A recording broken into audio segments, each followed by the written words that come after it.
முதலமைச்சர் விஜயின் ஜனநாயகன் திரைப்படம் சட்டவிரோதமாக இணையத்தில் வெளியிடப்பட்ட விவகாரம் தொடர்பாக 3 பேர் குண்டர் சட்டத்தின் கீழ் சிறையில் அடைக்கப்பட்டுள்ளனர்.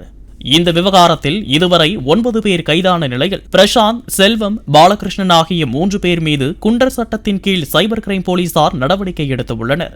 இதனிடையே சட்டவிரோதமாக பதிவேற்றப்படும் திரைப்படங்களை பொதுமக்கள் பதிவிறக்கம் செய்யவோ பகிரவோ வேண்டாம் என போலீசார் அறிவுறுத்தியுள்ளனர். பிளே ஸ்டோர் மற்றும் ஆப் ஸ்டோரில் இருந்து பாலிமர் செயலியை QR கோடு மூலம் பதிவிறக்கம் செய்யுங்கள். செய்திகளை உடனுக்குடன் பெறுங்கள். பிளே ஸ்டோர் மற்றும் ஆப் ஸ்டோரில் இருந்து பாலிமர் செயலியை QR கோடு மூலம் பதிவிறக்கம் செய்யுங்கள். செய்திகளை உடனுக்குடன் பெறுங்கள்.